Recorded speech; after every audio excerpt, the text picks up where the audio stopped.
बिस्मिल्लाहिर्रहमानिर्रहीम। अस्सलाम वालेकुम। मेरा नाम मोहम्मद वसीम अनवर है और मेरा ताल्लुक लाहौर पाकिस्तान से है। और आज जो हमने इंटरव्यू सीरीज जो शुरू की है हमारे प्राउड फाउंडर्स जो हैं ऑन पैसिव के, आज हमारे जो गेस्ट हैं उनका ताल्लुक इंडिया से है और वो वहाँ पर वेबिनार भी कंडक्ट करते हैं टीम क्रांति ग्रुप के नाम से। और बहुत फेमस है, हर वेबिनार में आपको नज़र आते हैं और बहुत डेडिकेशन के साथ काम करते हैं। और मैं इनवाइट करता हूँ मिस्टर इम्तियाज बैलरी साहब को। अस्सलाम वालेकुम सर, क्या हाल है? वालेकुम अस्सलाम अनवर भाई, हम बिल्कुल ठीक है। आप ठीक है? अल्लाह का शुक्र, आप सुनाएं। ठीक है। तो जी जी। इम्तियाज भाई, आपसे आई थिंक अगर क्वेश्चंस पूछे जाएं तो आई थिंक वो तो कई घंटे लग जाए, लेकिन हम कोशिश करेंगे कि वो कोई लिमिटेड और वो क्वेश्चन पूछें जो लोग जानना चाहते हैं। जी और बिल्कुल इंशाल्लाह बिल्कुल। हाँ, नेक्स्ट सेशन भी रखेंगे इंशाल्लाह। तो हम जल्दी से स्टार्ट करते हैं अपना सेशन को। सबसे पहले जी तो सर ये बताएं कि इससे पहले कि हम सेशन स्टार्ट करें, मैं चाहता हूं कि आप अपने बारे में थोड़ा लोगों को बताएं, इंट्रोडक्शन करवाएं जो लोग आपको नहीं जानते। उसके बाद हम ओन पैसिव की तरफ आते हैं जी। Okay okay. बिस्मिल्लाहिर्रहमानिर्रहीम। सबसे पहले तो मैं हमारे अनवर वसीम भाई को हमारे पूरे ऑन पैसिव फाउंडर की तरफ से मैं उनको दिल से गहराइयों से उनको सलाम करता हूं, क्योंकि आज उन्होंने मुझे यहाँ पे अपने प्लेटफॉर्म पे मुझे और मेरे ऑन पैसिव को सुनने का मुझे एक मौका दिया। तो फ्रेंड्स देखिए, माई सेल्फ इम्तियाज बरलारी, मैं इंडिया से बिलोंग करता हूँ और इंडिया के कर्नाटक स्टेट से बिलोंग करता हूँ। और एज ए प्रोफेशनल मैं एक सिविल इंजीनियर हूँ। और 15 इयर्स मैंने एज ए सिविल इंजीनियर का मैंने वर्क जॉब किया है। लगभग मैंने 6 स्टेट्स में काम किया है। जी सर। जी। अच्छा सर, ये बताएं कि ऑन पैसिव, आपको पता है हम ऑन पैसिव के प्लेटफॉर्म में हैं, तो मैं ये आपसे जानना चाहता हूँ कि आप ऑन पैसिव की डेफिनेशन क्या, ऑन पैसिव क्या है, और आप जी उसका जी जो एक विजन है और मिशन है उसको किस नज़र से देखते हैं, और जी जी जी वो पुराने जो मॉडल्स हैं उससे किस तरह डिफर करता है जी। जी जी बिल्कुल। सर देखिए, फर्स्ट ऑफ ऑल तो ऑन पैसिव जो है, ये एक प्योर आईटी बेस्ड सॉफ्टवेयर की कंपनी है। और ये किसी भी तरह का एमएलएम या network marketing, chain system, ROI, money rotation या प्रोडक्ट बेस्ड, ये बिल्कुल वो कंपनी नहीं है। ये एक सिंपल सा एक आईटी बेस्ड सॉफ्टवेयर की ट्रेडिशनल कंपनी है। और सेकंड थिंग, यहाँ पे कंपनी का जो विजन है, वो विजन ये है कि ये जो एक गैप है, रिच एंड पुअर पीपल का गैप, यानी जो अमीर लोग हैं उनके पास पैसा ज्यादा है, जो गरीब है उनके पास पैसा बहुत कम है या तो बिल्कुल नहीं है। क्यों नहीं है? क्योंकि वो अनएजुकेटेड है, या तो फिर वो उनके पास कोई ऐसी कमाई नहीं है। तो ऑन पैसिव का विजन ये है कि ये जो गरीब लोग हैं उनको लिफ्टिंग अप द ह्यूमैनिटी, यानी उनको एक इंसानियत के नाते ऑन पैसिव के बेनिफिट से, उसके जरिए से उन लोगों को एक अच्छा एजुकेशन, एक अच्छा मतलब मकान, एक अच्छा उनके ड्रीम्स को एक हायर लेवल पे लाने की एक विजन है। और दूसरा, यहाँ उन कंपनी का मिशन ये है कि दुनिया में आप देखेंगे तो कई तरीके के फ्रॉड्स होते हैं, स्कैम्स होते हैं, इलीगल चीजें होते हैं, जहाँ पे आप भी देखेंगे, मैं भी देखता हूँ कि हम लोगों के जो डाटाज होते हैं हमारे मोबाइल या लैपटॉप, डेस्कटॉप में, वहाँ पे सेव नहीं होते, मतलब सेफ नहीं है। वो कहीं ना कहीं से बैकएंड से चोरी होकर उसका मिसयूज किया जाता है। कभी हमारे बैंक्स हैक हो जाते हैं, कभी हमारा कुछ और हो जाता है। तो ऑन पैसिव का मिशन ये है कि ये जो सारे करप्शन है उसको करप्शन को हटाने के लिए करेक्शन के रूप में यहाँ पे ऑन पैसिव इस धरती पे आया। ये एक विजन एंड मिशन है। जी, जबरदस्त जबरदस्त। अच्छा सर, ये बताएं कि आपने ऑन पैसिव कब ज्वाइन की और क्यों ज्वाइन की? एक होता है कि आपको कोई आप जब ऑफर कराता है कोई बिजनेस के लिए, तो आप पहले जाहिर है बगैर सोचे समझे तो आप वो बिजनेस ज्वाइन नहीं करते।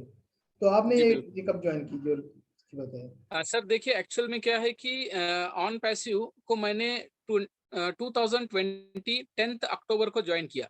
लेकिन इसको करने का कारण क्या था, मतलब रीजन क्या था मुझे आने का यहाँ पे? ये प्योर आईटी बेस्ड कंपनी है, एमएलएम नहीं है। मतलब यहाँ पे किसी भी तरह का लोगों को जुड़ाने का काम नहीं है, जोड़ने का, जुड़ाने का, टीम बनाना, स्ट्रक्चर बनाना, बाइनरी मैट्रिक्स, ये कुछ नहीं है। जस्ट ये कंपनी का स्लोगन था, in it to win it, यानी हम अंदर आ गए काफी है और यहाँ पे हम हमेशा जीत कर रहेंगे। यानी एक ये देखा मैंने, और दूसरा कंपनी का एक ये देखा मैंने कि अपना जो ट्रेंड ट्रेंड यानी टेक्नोलॉजी, आज पूरी दुनिया ऑनलाइन के बेस पे चल रही है। Online education, online booking, online order, online सब कुछ चल रहा है। तो ऑनलाइन ही इंटरनेट से हमारा ऑन पैसिव चल रहा है। और यहाँ पे इसकी टेक्नोलॉजी को देखा, ये एक लेटेस्ट एडवांस टेक्नोलॉजी पे आया था, इसलिए मैंने इसको ज्वाइन किया। और ये एक अपॉर्चुनिटी भी था कि हम लोगों की एक एज ए करियर हम इसको चॉइस कर सकते थे, क्योंकि आने वाले फ्यूचर में ये सिर्फ हमें नहीं बल्कि हमारे सारे जनरेशन को इनकम देने वाला एक बहुत ही प्यारा सा एक कॉन्सेप्ट था, इसलिए मैंने इसको ज्वाइन किया सर। बिल्कुल ओवर टू यू। बिल्कुल सर, ये एक बड़ा यूनिक कॉन्सेप्ट है जी। कंटिन्यू करें, सॉरी मैं आपकी बात जी जी काट जी। जी जी, बिल्कुल बराबर, आगे पूछिए। जी जी। अच्छा सर, ये बताएं कि बिल्कुल सही कह रहे हैं आप, ये एक यूनिक एक प्रोजेक्ट, बल्कि क्या कहें, एक मैसिव मूवमेंट है। हम इसे बराबर बिजनेस नहीं कह सकते, हम एक विजनरी प्रोजेक्ट है। और जो तो पुराने तमाम एलएम को उसको डिनाई करता है, और तमाम जो ओल्ड जो फेल्ड जो मॉडल है, बिजनेस मॉडल, उनको उनको खत्म करता है। बिल्कुल सही कहा। बराबर। अच्छा सर, ये बताएं कि जब आपने ये ज्वाइन किया था ऑन पैसिव, उस वक्त आपके लिए ऑन पैसिव क्या थी, और अब जो इतना अरसा आप अपने जान लिया, आप प्रेजेंटेशन भी देते हैं, तो उस दोनों में डिफरेंस कितना है? और अब आप किस नजर से देखते हैं? पहले आप किस नजर से देखते थे जब आपने ज्वाइन किया? जाहिर है जैसे जी मैंने जब ज्वाइन किया था, जाहिर है मुझे नहीं पता था ऑन पैसिव के बारे में। हमने जी जी जस्ट एक बिजनेस समझ के जिस तरह दूसरे बिजनेस से ज्वाइन कर लिया था। तो ऐसा सा हम जब एंटर होते गए, सुनते गए, तो हमें पता चला ये क्या है। जी, आप बताएं प्लीज, आपका क्या ये है? ये देखिए सर, जब मैंने ज्वाइन किया 2020 अक्टूबर को, तो उस समय में कंपनी का एक प्लान था। उसमें उन्होंने बताया था कि ये 3, 9, 27, 18, 81, 263 ऐसा एक मैट्रिक्स, फोर्स मैट्रिक्स का एक प्लान बताया था। तो मेरे भी दिमाग में कहीं ना कहीं चल रहा था कि भाई ये बोल तो रहे हैं एमएलएम नहीं है, लेकिन स्ट्रक्चर वाइज देखें तो एमएलएम ही है, क्योंकि 3 9 स्ट्रक्चर बैठ रहा था, 3, 9, 27 ऐसा, 3 into फोर्स मैट्रिक्स। तो फिर मैं धीरे धीरे करके जैसे ही 2021 एंटर हुआ, तो जनवरी या तो फरवरी में उस प्लान को कंपनी ने निकाल दिया। यानी उस फोर्स मैट्रिक्स के प्लान को कंपनी ने निकाल दिया, और ये कहा कि ये हम इसको बिल्कुल ही पूरा एमएलएम का मतलब एक 1% भी हम इसको देखना नहीं चाहते, इसलिए हमने इस प्लान को निकाला। एक ऐसा यूनिक प्लेटफॉर्म हम ला रहे हैं जो कि दुनिया में आज तक कोई भी प्लेटफॉर्म यहाँ पे ऐसा एक बिजनेस का शेप नहीं लाया है, और मॉड्यूल भी नहीं लाया जो ऑन पैसिव लाने वाला है। जब ये सुना मैंने एस सर के मुंह से, तो मुझे कहीं ना कहीं ये लगा कि भाई ये वाकई में एक कुछ ऐसा करने वाला एक रेवोल्यूशनरी बिजनेस है, जो पूरे लोगों को, एक ह्यूमन काइंड को पूरा बदल देने वाला है। यानी पूरे एक वर्ल्ड को टेक्नोलॉजी के हिसाब से बदल देने वाला है। तो वो देखते हुए मैंने यहाँ पे कुछ डिसीजन लिया कि भाई ये ऑन पैसिव एमएलएम तो नहीं है, लेकिन यहाँ पे एक अपॉर्चुनिटी है। विजन ऑन पैसिव का ये है कि रिच एंड पुअर पीपल का है, तो क्यों ना मैं भी ऐसा कुछ पार्ट लूं, एक हिस्सा लूं, ताकि मेरे प्रेजेंटेशंस भी, मेरे स्किल एंड मेरे दिए हुए प्रेजेंटेशन से भी कुछ लोग सुनकर अगर फाउंडर बनते हैं, तो मैं उनका एक जरिया बनूंगा कि उनकी एक बेहतर लाइफ बनने के लिए। तो ये सारे सोचते हुए मैंने यहाँ पे ऑन पैसिव में एक प्रेजेंटेशन वेबिनार लेने का शुरुआत किया sir. Thank you, over to you. जी बिल्कुल सही है। और आई थिंक ये एक ऐसा ऑन पैसिव एक ऐसा बिजनेस है जिसको आप एक एकदम नहीं समझ सकते जब तक आप इसे ज्वाइन करेंगे, इनके वेबिनार्स सुनेंगे, और ऐसा ऐसा आपको इसके बारे में पता चलता है कि, और हर बार आपको नई बात पता चलती है। अच्छा सर, आपने मिस्टर ऐश का नाम लिया, जो हमारे सीईओ है, उसके बारे में आप आपकी क्या राय है? आप एज ए सीईओ ने क्या कैसा देखते हैं? इससे पहले काफी बिजनेस मॉडल आपने देखे हैं, उन सीईओ में और इन सीईओ में, इस सीईओ में क्या फर्क है? आप जी जी कैसे देखते हैं? जी, देखिए सर, मैंने एस सर का ना ज्वाइन करने के बाद में मैंने उनका एक बायोग्राफी को देखा, यानी उनकी हिस्ट्री को देखा। तो मुझे वहां ये देखने को मिला कि ये पहले भी एक जीडीआई फ्यूजन के नाम से एक फाउंडर थे। तो वहां पर भी इन्होंने एक ऐसा ही मतलब कॉन्सेप्ट था कि 3 into 4 मैट्रिक्स में कुछ लोगों को एमएलएम कॉन्सेप्ट था वो, तो उसमें लोगों को हेल्प करने का, यानी उसमें भी ह्यूमैनिटी का ही उनका कुछ एक प्रोजेक्ट था। तो वहां पे उन्होंने एक एनरोलमेंट क्रिएट किया, मानी यानी एक हिस्ट्री क्रिएट किया इंटरनेट की वर्ल्ड में। वो हिस्ट्री ये था कि इन्होंने केवल 7 दिनों के अंदर में 307 एनरोलमेंट्स क्रिएट करके ये इंटरनेट के टॉप प्रोड्यूसर बन गए थे। तो टॉप प्रोड्यूसर बने, तो आज तक भी वो किसी ने भी ब्रेक नहीं किया उस रिकॉर्ड को। आज तक वो वर्ल्ड रिकॉर्ड ही है कि किसी ने भी वो 7 डेज के अंदर 307 एनरोलमेंट्स आज तक क्रिएट नहीं किए जो एश सर ने किया था। तो मैंने वहां से एज सर की मतलब सोच को देख लिया, समझ लिया कि ये किस पावर के आदमी है जो इतने सालों के बाद भी कोई इनको ब्रेक नहीं किया। तो ये इनको आने वाले समय के अंदर भी कोई भी पर्सन यहाँ पे ऐसा आएगा नहीं और कोई कंपनी भी नहीं आएगी जो इनको और इनकी कंपनी को ब्रेक करे। तो ये सारी चीजें मैंने उनको देखा और सबसे खास बात ये है कि ये एक आईटी के अंदर में ये एक मास्टर है। यानी इनको मैंने देखा कि ये इंटरनेट के जो ऑनलाइन मार्केटिंग्स होते हैं, ऑनलाइन मार्केटिंग में जैसा internet marketing, affiliate marketing, email marketing, liquid hosting, VPN, SEO, website builders, कई सारे हैं। वो सारा एक्सपीरियंस इनके पास है। तो मैंने कहीं न कहीं ये देखा कि ये सारा एक्सपीरियंस इनके पास है, तो ये कभी कहीं ब्रेक नहीं होंगे, कहीं न कहीं से ये ऊपर ही ग्रोथ होंगे। तो ये सारी चीज़ें मैंने एज सर के अंदर देखा। जी, जी, जी, बिल्कुल। और सबसे इम्पोर्टेंट जो उनकी बात मुझे अच्छी लगी, एक्सपीरियंस तो थे ही, क्वालिफाइड भी थे, कि ये आई थिंक मैंने फर्स्ट सीईओ देखा था जो कि म्यूचुअल बेनिफिट की बात करता था, बराबर, ह्यूमैनिटी की बात करता था। आई थिंक इससे पहले जितने भी मैंने कोई भी। सीईओ देखे, उनकी वेबिनार्स वगैरह सुने, वो आपके प्रॉफिट, आपके अपने ज़ाती मफाद की बात करते थे। बराबर, तो आई थिंक, और फिर फैमिली मैन है, और मैंने फर्स्ट सीईओ देखा जो अपनी फैमिली को भी इंट्रोड्यूस करवाता है वेबिनार्स में, क्योंकि उसकी नीयत ठीक है और उसको उसकी नीयत में खोट नहीं है कि वो अपनी फैमिली को छुपाए अपने बिजनेस में। तो ये मुझे बात बड़ी अच्छी लगी। अच्छा सर, ये बताएं कि जब हम जी। बिजनेस में हम फिजिकल बिजनेस करते हैं, ज़्यादातर फिजिकली बिजनेस लोग ज़्यादा करते हैं, तो बिजनेस में टेक्नोलॉजी का क्या अहम रोल है? टेक्नोलॉजी को आप किस नज़र से देखते हैं? क्या टेक्नोलॉजी का हमारी ज़िंदगी में क्या असर पड़ता है? अगर हम जी। इसको। जी। सर देखिए ऑन पैसिव के अंदर जितने भी प्रोडक्ट्स हैं सारे के सारे ऑनलाइन ही है, यानी एआई बेस के ही ऑनलाइन ही है। और उसको अगर हम आज के हमारे जनरेशन को देखें तो ये भी सारा ऑनलाइन है। ऑनलाइन एजुकेशन है, ऑनलाइन शॉपिंग है, ऑनलाइन बुकिंग है, ऑनलाइन आपका मतलब ट्रांजैक्शंस है, सब कुछ ऑनलाइन है। तो ऑनलाइन ही ऑन पैसिव के प्रोडक्ट्स है, जैसे कि ओकेडमी। ओकेडमी क्या है? ओकेडमी एक ऑनलाइन एजुकेशन है जो वर्ल्ड वाइड की कोई भी हम कॉलेज या यूनिवर्सिटी का हम एजुकेशन लेके हम यहाँ पे ऑन पैसिव के जरिए से हम अपनी एजुकेशन कर सकते हैं या हमारे घर में बच्चों का या हमारे किसी का भी एजुकेशन घर बैठे करा सकते हैं। क्योंकि आज देखो हमारे एशियन कंट्रीज के कहाँ जाते हैं, यूके, यूएसए, ऑस्ट्रेलिया, कनाडा जाते हैं अपने हायर एजुकेशन के लिए, लाखों करोड़ों रुपया खर्च होते हैं। लेकिन वही एजुकेशन, वही कॉलेजेस, वही यूनिवर्सिटी आज घर बैठ के हमें मिल रहा है ऑन पैसिव के जरिए से। इसके अलावा हम जो फोन पे, गूगल पे, एयरटेल मनी, जियो मनी जो भी यूज करते हैं, उसके जगह पे ओ वैलेट पे हम कर सकते हैं। ओ वैलेट को यूज करने से क्या होगा कि आज हम जो भी ट्रांजैक्शन इंटरनेशनल करते हैं तो हमें थर्ड पार्टी को कुछ परसेंटेज ऑफ इनकम देना पड़ता है, परसेंटेज ऑफ यानी 25% पैसा देना पड़ता है वो पैसे पहुंचाने के लिए अदर कंट्री को। लेकिन ओ वैलेट में बिल्कुल नहीं है, जीरो है। हम अपने पैसों को जीरो ट्रांजैक्शन फी में हम किसी को भी पहुंचा सकते हैं, कोई भी वर्ल्ड में करेंसी को कन्वर्ट भी कर सकते हैं। और उसके बाद वो स्टाफ है, एचआरएमएस का प्रोडक्ट है। उसके बाद वो वो काउंटिंग है जो अपना बैंकिंग सेक्टर्स को, इनकम टैक्स को, फाइनेंस डिपार्टमेंट को यूज होने वाला है। कम्युनिकेशन के लिए ओ नेट है, ओ चैट है। ऐसे और भी कई सारे प्रोडक्ट्स हैं जो हम यहाँ पे इन प्रोडक्ट्स के यूज करके हम अपने लाइफ में पूरा एक डिजिटल बना सकते हैं। हमारी लाइफ को जो है ट्रांसफॉर्म करके डिजिटल में हम कर सकते हैं। ओके। जी, यानी आपका कहने का मतलब है कि हम ये कह सकते हैं कि आजकल के दौर में इंटरनेट और ऑनलाइन बिजनेस की का काफ़ी पोटेंशियल है। हम इसे बराबर। यूटिलाइज़ कर सकते हैं। जी जी। जी, बिल्कुल, बिल्कुल, सही हो गया। अच्छा सर, ये बताइए कि ऑनलाइन ऑन पैसिव का बिज़नेस है जो, उसका सिस्टम कैसे वर्क करता है? क्या ये प्रीवियस मॉडल्स की तरह काम करता है? तो आप इसके बारे में थोड़ा-सा बताइए प्लीज़। सर देखो ऑन पैसिव का जो एक सिस्टम है वो fully plug and play system है। प्लग एंड प्ले सिस्टम मतलब हमें सिर्फ वहां पे प्लग करना है अपने सिस्टम को और वो ऑटोमेटिक प्ले होगा।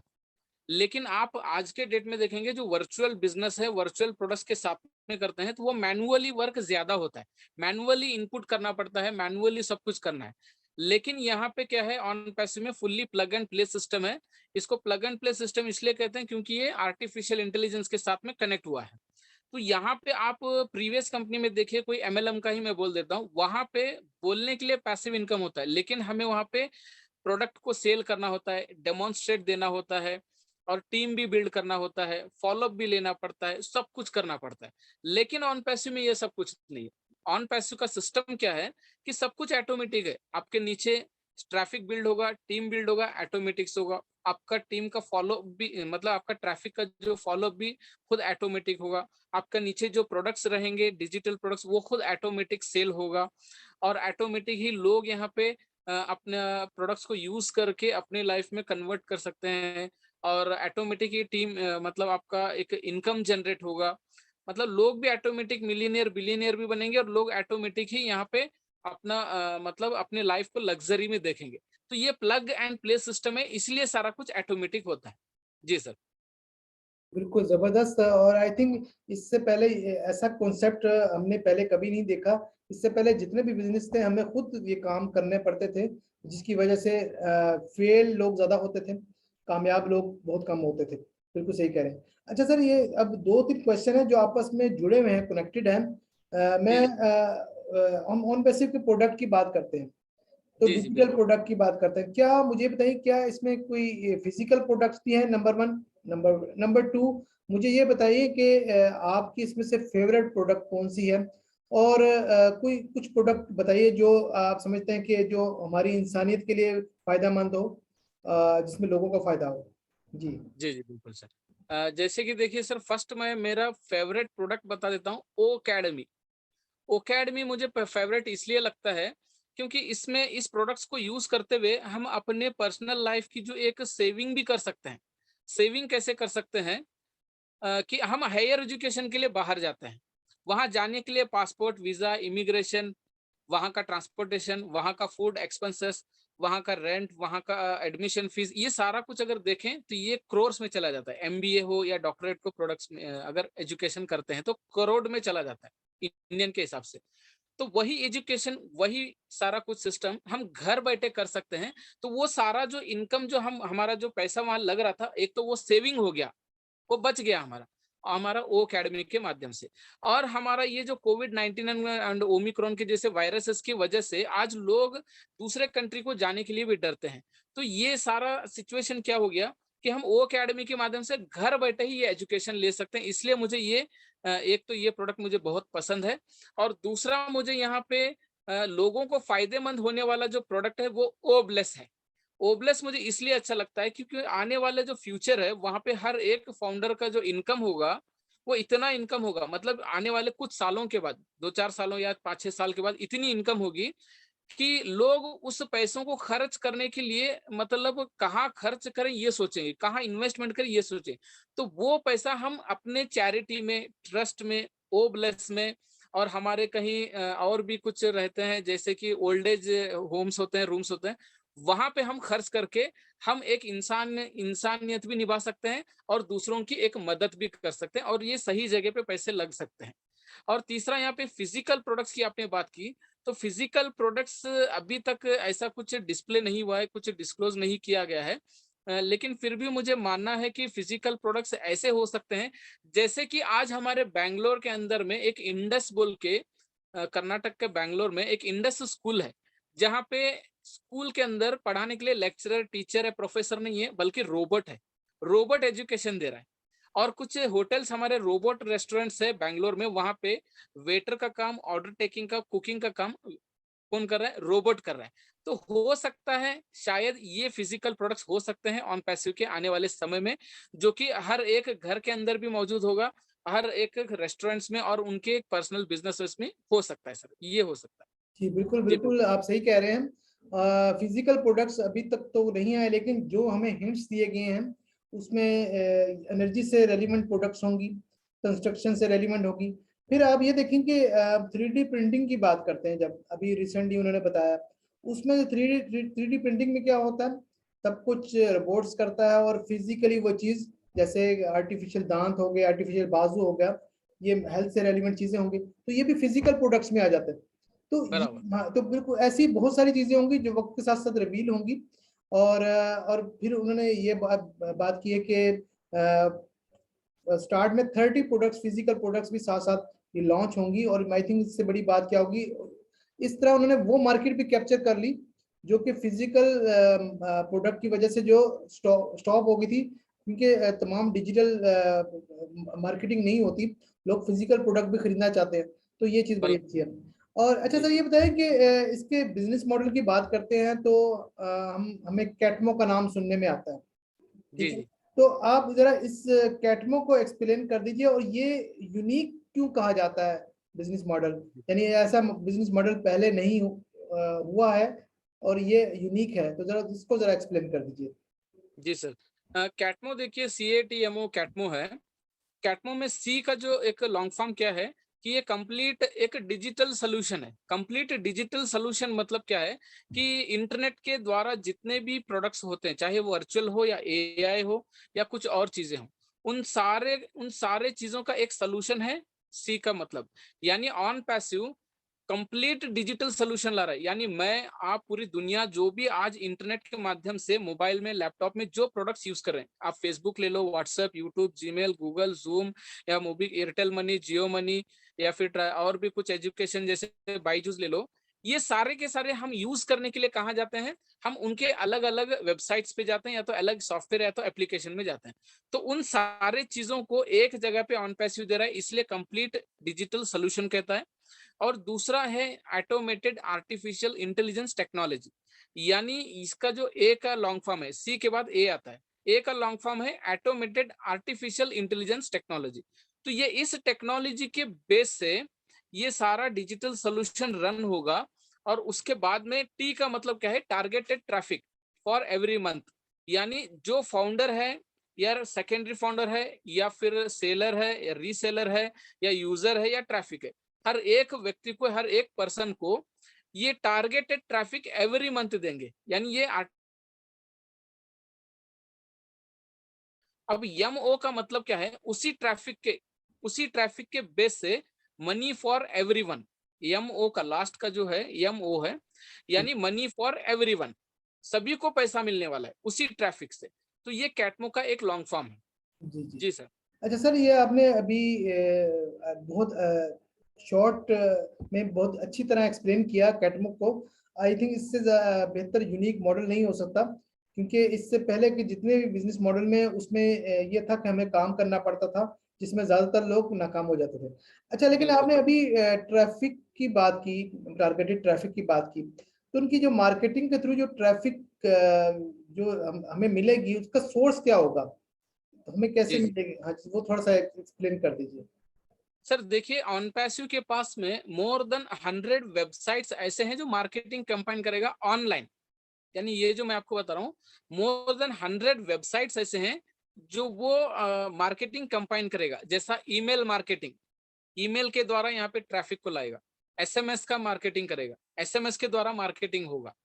उसके बाद में हमारे जो एड क्लिक्स होते हैं, एड क्लिक जब भी हम कुछ भी ऑप्शन ओपन करते हैं, चाहे वो गूगल हो या कुछ और भी एप्लीकेशन ओपन करते हैं, तो वहां पर भी उसके एड्स आएंगे, तो वो भी एक मार्केटिंग कैंपेन है। ठीक है। और एड व्यू से भी होगा, यानी हमें बार बार कोई एक ऐड आता ही रहेगा नोटिफिकेशन के जैसे। यानी ये email marketing, internet marketing, affiliate marketing, और ये आपका SMS मार्केटिंग, और ये आपका ऐड क्लिक हो गया, ऐड भी हो गया, ये सारे क्या है कि ये वेबसाइट्स हैं जो ऑनलाइन के थ्रू, ये ऐसे मोर देन 100 है। यानी मैं तो आपको 5 से 6 बता रहा हूँ, लेकिन ये 100 से भी ज्यादा मार्केटिंग कंपनी के वेबसाइट्स है, पहली बात। और दूसरा, इनका ऑफलाइन भी यहाँ पे मार्केटिंग कंबाइन होगा। जैसे कि आप अभी देख रहे होंगे कि दुबई के अंदर में कई जगह पे, कई मॉल्स में, कई एक्वेरियम्स में, कई स्ट्रीट्स पे, अम्यूजमेंट पार्क्स में, डिजिटल पार्क्स में, हर जगह पे ऑन पैसिव का एक डिजिटल साइन और डिजिटल बोर्ड लगा हुआ। वो ऑफलाइन मार्केटिंग है। यानी लोग उसको देख कर रियलाइज कर रहे हैं, विजुअलाइज कर रहे हैं, और फिर वहां पे फाउंडर्स बन रहे हैं, जो कि आज हमारे ऑलरेडी मार्केटिंग कंपनी शुरू हो गया। ये हर एक कंट्री में होगा सर। ये जो आज दुबई में हो रहा है, ये पूरे 216 कंट्री में होगा। तो ये हमारा सोर्स ऑफ मार्केटिंग कंपाइन का होगा। इसके अलावा हमारा सेलर्स भी आएंगे जो प्रोडक्ट्स को सेल करेंगे, रीसेलर्स आएंगे जो थर्ड पार्टी ऑनलाइन सेल करेंगे, वो रीसेलर्स हैं। इसके अलावा हमारे ऊपर में ट्रिपल एंट्रीज जनरेट होंगी। यानी ट्रिपल एंट्रीज यानी सर्टेन लेवल पे हमारा एक ट्रैफिक जनरेट होगा, तो उसके नीचे हमारी खुद की आईडीज रीजनरेट होंगी, रीबर्थ होंगी, वहां से भी हमारा एक ट्रैफिक बनेगा। और ऐसे ही और भी कई सारे यहाँ पे स्पिल ओवर्स भी हैं। और हमारे जो टीम, हमने जो अपॉर्चुनिटी देकर हमारे जो फ्रेंड्स, रिलेटिव्स, नेबर, कॉलीग्स को लाए हैं, उनके जरिए से भी जो फिजिकल वर्क होके जो यहाँ पे ट्रैफिक आ रहा है, ये सारे वो ही मार्केटिंग कंपाइन होगा जो हमारे नीचे एक अच्छा खासा ट्रैफिक एवरी मंथ बिल्ड करेगा सर। ये मल्टीप्लीकेशन होता रहेगा एवरी मंथ। जी जी बिल्कुल। बिल्कुल। जी बिल्कुल जबरदस्त यानी ये कि हम हमारी पांचों उंगलियां घी में होंगी और यानी हमें कहीं ना कहीं से बेनिफिट मिलने ही वाला है। अच्छा सर, आपने मार्केटिंग कैंपेन की बात की, तो एक क्वेश्चन जो किया जाता है, मार्केटिंग कैंपेन्स के जब नाम दिया जाता है तो बोनस का नाम भी बहुत लिया जाता है।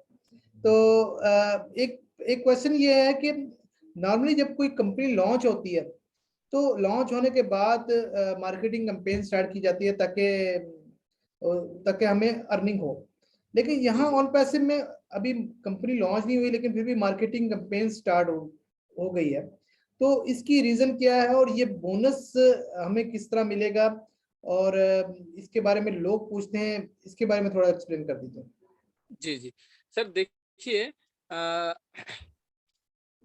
जो बोनस की बात आ रही है, ये बोनस कैसा है कि पहले हमारे यहाँ पे ऑन पैसिव में सीईओ सर ने कहा था कि हमें प्री लॉन्च में, लॉन्च ग्लोबल लॉन्च से पहले हमारा एक सेमी लॉन्च होगा यानी सॉफ्ट लॉन्च होगा, वहां पे हमें एक बोनस मिलेगा, ऐसा कहा था उनका।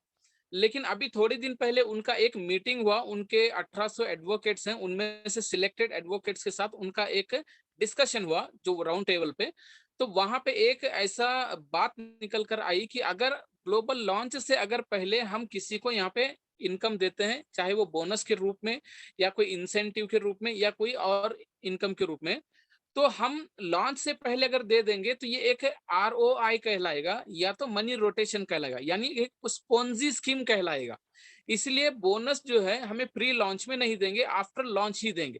ठीक है, ये पहली बात है। और दूसरा, बोनस कहाँ से मिलेगा कि कंपनी का जो ये मार्केटिंग कंपाइन होगा, चाहे वो फिजिकल हो या फिर ये ऑनलाइन हो, कहीं से भी अगर मार्केटिंग कंपाइन हो रहा, यानी हमारा नीचे हमारे स्ट्रक्चर के नीचे कहीं से भी आने दो, after closing of primary founder, हमारा प्राइमरी फाउंडर का गेट क्लोज होने के बाद मार्केटिंग कंपाइन जो होगी, वहां से जितने भी हमारी ट्रैफिक बिल्ड होगा, उन्हीं से हमें यहाँ पे बोनस मिलेगा। चाहे वो 1% के 1 आने दो या 10x10 आने दो या फिर कितने भी आने दो। तो ऐसे जो मार्केटिंग कंपाइन से जो टीम आएगी उनसे हमें बोनस मिलेगा। आज की जो हमारी बनी हुई टीम है उनसे हमें बिल्कुल बोनस नहीं मिलेगा। जो आज हमें बनी हुई टीम है, इनको जो मार्केटिंग कंपाइन से जो ट्रैफिक मिलेगा उस ट्रैफिक से हमें बोनस मिलेगा। और बोनस कब मिलेगा? ये ट्रैफिक को हमें बोनस मिलेगा आफ्टर ग्लोबल लॉन्च। हम उस बोनस को उस समय लॉन्च के बाद विड्रॉ कर सकते हैं, या तो फिर उसी बोनस को हम कन्वर्ट करके हम पैकेज को भी परचेस कर सकते हैं। Over to you. बिल्कुल बिल्कुल, आप सही कह रहे हैं। और लेकिन ये कि लेकिन मिस्टर ऐश, आपको पता है सरप्राइज भी दे सकते हैं और हो सकता है बिल्कुल। कि हमें बोनस लॉन्च से पहले मिल जाए। ठीक है, कुछ भी पॉसिबल है क्योंकि जी बिल्कुल। आई थिंक बुर्ज खलीफा का भी आपने सरप्राइज देखा, जो कि हमारी तो को एक्सपेक्टेशन भी नहीं थी ऐसी, बिल्कुल ऐसी थी। जी अच्छा सर, ये बताइए कि ऑन पैसिव की जो वैल्यू है, अब आप क्या क्या समझते हैं, और जब ये लॉन्च हो जाएगी तब इसकी वैल्यू क्या होगी जी जी बिल्कुल। आपके आपके नजदीक? ये जरा इसको एक्सप्लेन कर दीजिए। जी जी सर, ऑन पैसिव की वैल्यू को अगर बात करें तो देखिए, ऑन पैसिव की जो जो प्रोडक्ट्स है, ये कंपनी का एसेट है। जो प्रोडक्ट्स है वही कंपनी का एसेट है, क्योंकि वही वैल्यू क्रिएट करने वाली है कंपनी के प्रोडक्ट्स, यानी एआई ड्राइवन के प्रोडक्ट्स। तो अब इसमें क्या होगा कि हमारा जो एक एक जो प्रोडक्ट है, जो 50 से 60 प्रोडक्ट है, फिर more than 50 to 60 products AI driven के हैं। तो ये एक एक प्रोडक्ट अपने आप में एक एक कंपनी की वैल्यू रखती है। ये एक एक प्रोडक्ट क्यों वैल्यू रखती है? क्योंकि ये मल्टी बिलियंस ऑफ डॉलर्स की वैल्यू एंड वर्थ रखती है, यानी इसकी जो बनावट है, जो मैन्युफैक्चरिंग है, बिलियंस ऑफ डॉलर्स में बन रही है। तो ये एक एक प्रोडक्ट अपने आप में कंपनी की वैल्यू रखती है। यानी आज जो हम Facebook, WhatsApp, YouTube, Gmail, Google, zoom जो देख रहे हैं, ये सब एक सिंगल प्रोडक्ट है, ये एक कंपनी भी है। माइक्रोसॉफ्ट एक प्रोडक्ट एक कंपनी, गूगल एक प्रोडक्ट एक कंपनी, यूट्यूब एक प्रोडक्ट एक कंपनी, नेटफ्लिक्स एक प्रोडक्ट एक कंपनी। लेकिन ऐसे ही ऑन पैसिव के पास अगर आप सोचिए 50 प्रोडक्ट, यानी कंपनी 50 प्रोडक्ट यानी 50 कंपनियों के साथ आ रही है।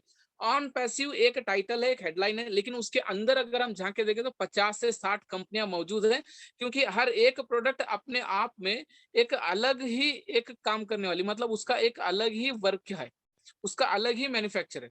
और दूसरा, यहाँ पे ऑन पैसिव की वैल्यू मैं इसलिए की भी बड़ा करता हूँ, क्योंकि इसमें ऑलरेडी प्री लॉन्च में 1800 से भी ज्यादा लीगल एडवाइजर्स और एडवोकेट्स काम कर रहे हैं। यानी पूरी कंपनी, ऐसा पहली बार मैंने देखा जो कंपनी को पूरे वर्ल्ड के अंदर वन टाइम लॉन्च करने के लिए, वन टाइम में यूनिक मतलब लीगल वे में लाने के लिए 1800 एडवोकेट्स काम कर रहे हैं। वहां पे खुद गवर्नमेंट्स ऑन पैसिव के साथ में जुड़कर काम कर रही है। गवर्नमेंट्स खुद हमारे प्रोडक्ट्स को रिव्यू करके हमें वहां पे रेटिंग्स और उसके मतलब अप्रिशिएट करके हमें अप्रूवल्स दे रही है। और सेकेंड थर्ड थिंग क्या है कि कंपनी की वैल्यू यूनिकॉर्न, तो 10 साल के स्टार्टअप में जो कंपनी 8,000 करोड़ का टर्नओवर करती है, उसको यूनिकॉर्न का स्टैंडर्ड देता है। लेकिन आज तक कोई कंपनी ने ऐसा किया ही नहीं जो ऑन पैसिव ने किया। यानी ऑन पैसिव ने 10 साल का छोड़िए, लॉन्च भी अभी नहीं हुआ है, लेकिन अभी लॉन्च से पहले यूनिकॉर्न बन चुका है। यानी 8,000 करोड़ का टर्नओवर ऑलरेडी क्रॉस करके यूनिकॉर्न का स्टैंडर्ड कंपनी ने ले लिया है, ऑन पैसिव ने। और दूसरा यहाँ पे जो सुपर यूनिकॉर्न जो कहती है, वो कंपनी कौन सी है? जो पहले 10 साल के स्टार्टअप में 8 लाख करोड़ की टर्नओवर जो करती है, उसको यहाँ पे सुपर यूनिकॉर्न कहा जाता है, यानी पहले 10 साल के स्टार्टअप में। लेकिन ऑन पैसिव लॉन्च होते ही फर्स्ट ईयर के अंदर ही, यानी 5 से 6 महीने या 7 महीने के अंदर ही सुपर यूनिकॉर्न का स्टैंडर्ड को हासिल कर लेगी। क्यों? क्योंकि ये आज के डेट में अगर 8,000 का करोड़ का टर्नओवर है, जो अभी प्राइमरी फाउंडर में हम लोग हैं, तो सेकेंडरी फाउंडर में तो ये 8,000 नहीं बल्कि 25-30 हजार क्रॉस कर लेगा, 25-30 हजार करोड़। उसके बाद जैसे ही लॉन्च होगा तो ऑटोमेटिकली 4-5 महीने के अंदर 8 लाख करोड़ का टर्नओवर करके दुनिया के अंदर में ये एक रिकॉर्ड बनाएगा, एक इतिहास बना देगा कि ये कंपनी ने पहले साल में यूनिकॉर्न बन गया, मतलब सुपर यूनिकॉर्न बन गया। जो कि फेसबुक 6 साल लिया बनने के लिए, और गूगल 16 साल लिया, नेटफ्लिक्स 18 साल लिया। ऐसे कोई और कंपनियां हैं जो 20-25 साल से रन हो रही हैं, जो यूनिकॉर्न का स्टैंडर्ड भी 10 साल में नहीं लिया, जो ऑन पैसिव ने बिफोर लॉन्च ले लिया यूनिकॉर्न, और लॉन्च होते ही सुपर यूनिकॉर्न। ये एक वैल्यू क्रिएट करेगी ऑन पैसिव को बिफोर लॉन्च। अब आफ्टर लॉन्च की मैं इसलिए बात करूंगा क्योंकि अगर आज के डेट में 8,000 करोड़ का टर्नओवर है प्री लॉन्च में, तो लॉन्च होने के बाद 1 साल में अगर 8 लाख करोड़ टर्नओवर करके सुपर यूनिकॉर्न बन सकती है, तो सोचिए 2 से 4 साल के बाद में ये क्या मतलब वैल्यू क्रिएट करेगा, इसकी ग्रोथ क्या होगी, इसका ग्राफ कहाँ जाएगा, इसका टर्नओवर कहाँ जाएगा। तो वो मैं सोच के कभी कभी ना मैं हैरान हो जाता हूँ कि इतना बड़ा टर्नओवर पूरे वर्ल्ड में, मतलब पूरा पैसा ऑन पैसिव के पास ही आने वाला। तो ये एक वैल्यू है जो ऑन पैसिव को क्रिएट करती है। Thank you sir. जबरदस्त जबरदस्त। और यही वजह है कि होम पैसिव का विजन, इसकी स्ट्रेटजी, ये चीजें हैं जो इसको यूनिक बनाती हैं। और आई थिंक ऐसा ऐसा इससे पहले किसी ने इस तरह का सोचा भी नहीं, जब भी ये ऐसा नहीं पहले हो सका। अच्छा सर, ये जी बताइए कि हम जब हम सब फाउंडर्स हैं होम पैसिव के, जब हम फाउंडर की बात करते हैं तो हम प्राउड फाउंडर्स का वर्ड यूज करते हैं, हम वी आर प्राउड फाउंडर्स। तो जी आप जी। इसको कैसे डिफाइन करते हैं? देखिए सर, प्राउड फाउंडर हम इसलिए हमें अच्छा लगता है बोलने के लिए, क्योंकि ये अर्ली इनविटेशन है। ये एक अर्ली इनविटेशन है अपने फाउंडर्स के लिए। यानी कंपनी अभी लॉन्च नहीं हुआ है, लेकिन हमें यहाँ पे एक अर्ली इनविटेशन मिला है, हमने इसको एक्सेप्ट किया। यानी एज सर कहते हैं कि you are the proud founders. क्यों?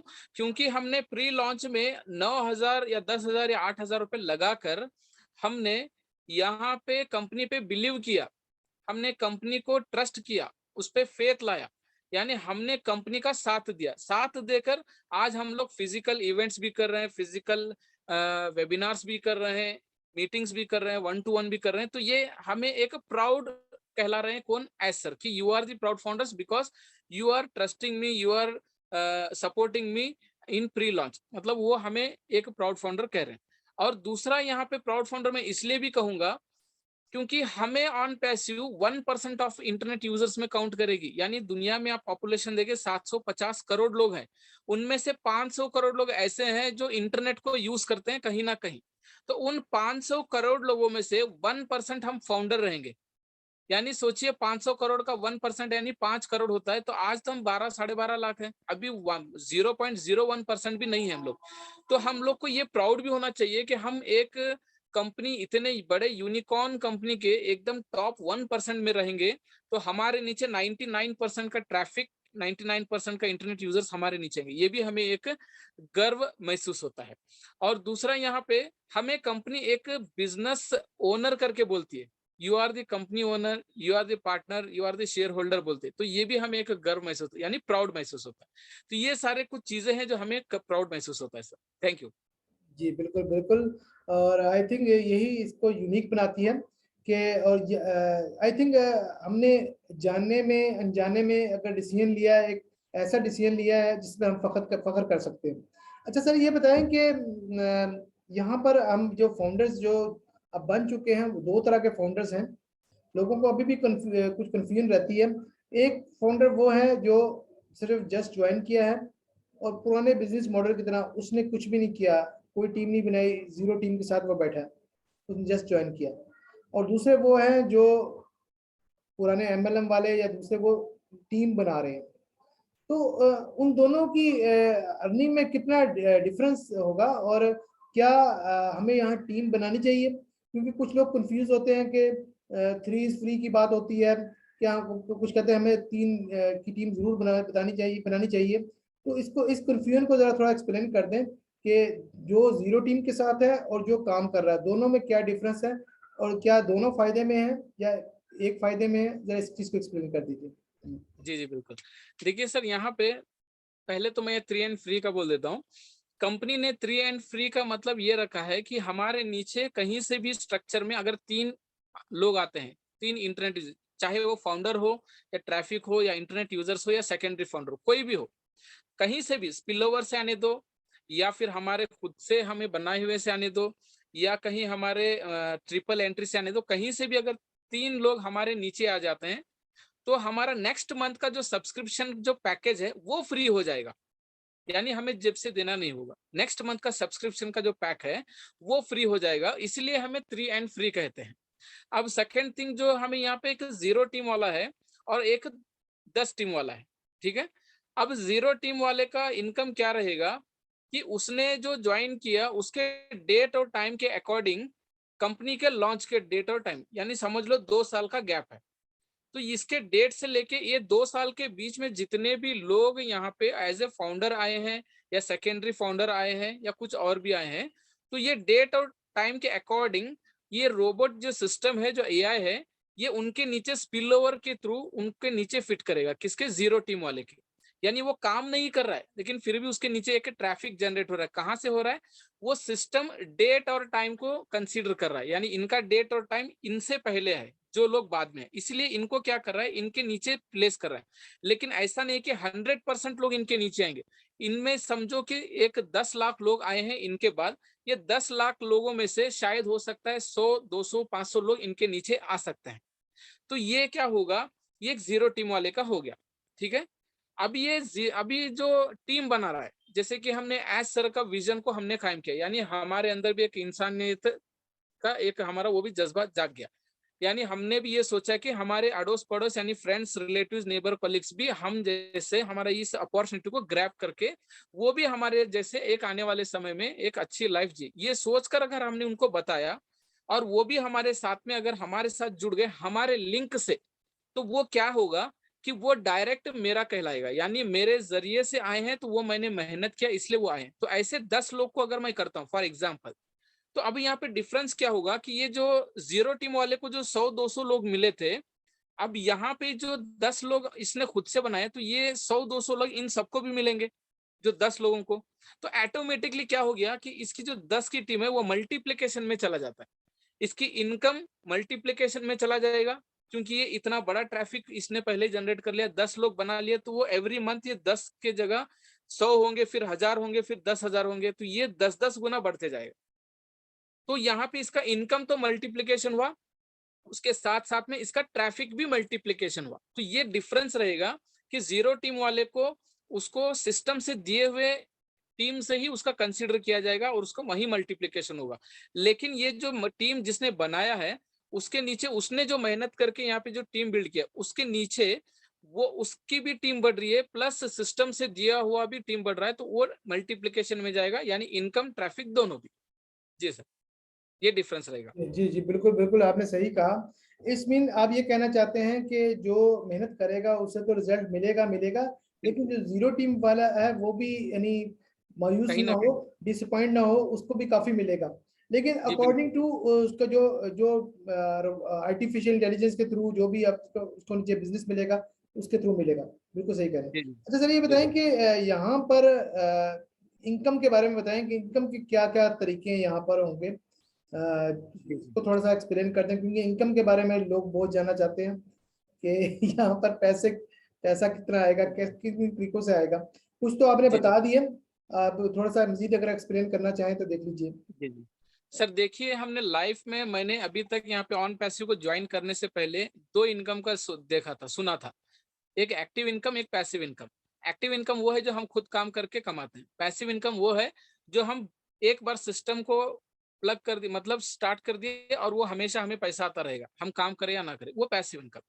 लेकिन मैंने ऑन पैसिव में पहली बार ये सुना कि रेसिडुअल इनकम हमें मिलेगा। रेसिडुअल इनकम क्या है कि विदाउट एनी वर्क, यानी हम बगैर कुछ काम किए भी हमें इनकम आएगा, और वो भी every minute, every second, every hour, every day, every week, every month, every year income आता ही रहेगा।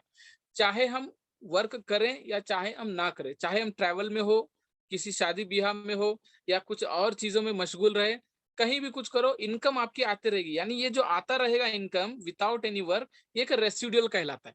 तो सबसे पहले तो रेसिडुअल इनकम मिलेगा, और लाइफ टाइम और लाइफ लॉन्ग इनकम मिलेगा। किसी भी तरह का हमें यहाँ पे 60 इयर्स होने के बाद में आपको इनकम नहीं मिलेगा, आप रिटायरमेंट हो गए, ये नहीं। लाइफ लॉन्ग इनकम मिलेगा। इनकम टू ऑल जनरेशन मिलेगा, यानी मैं आज फाउंडर हूं, मुझे इनकम मिल रहा है, लेकिन मेरे जाने के बाद क्या मुझे, हमारे जनरेशन को इनकम मिलेगा? बिल्कुल। ये लाइफ लॉन्ग के लिए हमारे जनरेशन को भी इनकम मिलेगा। यानी मेरे इस दुनिया के जाने के बाद, मेरे डेथ होने के बाद, मेरा जो जनरेशन है, वो चाहे जितना लंबा जनरेशन हो, 10 जनरेशन, 20 जनरेशन, जितना भी जनरेशन हो, तो मेरा एक फाउंडरशिप से उन सारे जनरेशन को भी ऑन पैसिव के मेरे एक आईडी से इनकम मिलता रहेगा। यानी इनकम कभी खत्म नहीं होगा। अनलिमिटेड इनकम है। अनलिमिटेड मतलब यहाँ पे कोई सी भी तरह का कैपिंग नहीं। यानी एमएलएम कंपनीज में आपने देखा होगा, सुना होगा कि कैपिंग होता है, लिमिट होता है, कि आपकी इनकम 1 लाख होगी तो कैपिंग, 10 लाख हो गया तो कैपिंग, ऐसा वहां पे होता है। लेकिन ऑन पैसिव में किसी भी तरह का लिमिट नहीं है, अनलिमिटेड इनकम है। चाहे वो हजारों में आने दो, लाखों में आने दो, करोड़ों में आने दो, या बिलियंस में आने दो, आपकी इनकम अनलिमिटेड है। और यहाँ पे मैं ये भी कहूंगा कि जो भी हमने ड्रीम्स सोचे हैं, जो 10-15 साल से जॉब और बिजनेस में कर रहे हैं, जो ड्रीम्स हमने सोचे हैं वो आज तक नहीं हुए हैं, वो घर खर्चे के लिए चले गए, क्योंकि उतना महंगाई है। लेकिन ऑन पैसिव में वेरी शॉर्ट टाइम के अंदर जीरो टीम वाला भी अपने उस ड्रीम को 10 गुना बड़ा भी कर सकता है इजीली, क्योंकि इसका सिस्टम ही ऐसा बना। तो ये सारे इनकम के सोर्सेस है। लेकिन इनकम कितना मिलेगा ये डिसाइड नहीं है, क्योंकि पे प्लान अभी किसी को बताया नहीं गया, क्योंकि डिस्क्लोज नहीं किया गया, क्योंकि ये कॉपी पेस्ट हो सकता है इसलिए। तो ये, लेकिन इतना जरूर है कि जो हम सोच रहे हैं, अगर हम लाखों की सोच रहे हैं तो हमें करोड़ों का सोचना पड़ेगा, अगर हजारों का सोच रहे हैं तो हमें लाखों का सोचना पड़ेगा। क्योंकि एस सर ने खुद कहा कि थिंक बिग मिलियन टाइम्स, यानी आप मिलियन टाइम बड़ा सोचो, उतना बड़ा इनकम यहाँ पे है, उतना बड़ा आपका ड्रीम होने वाला है। तो हम सोच सकते हैं, समझ सकते हैं कि आज सर हमें क्या देने वाला है, तो ये इनकम हो सकता है। जी बिल्कुल बिल्कुल, आपने बिल्कुल सही कहा। जी सर।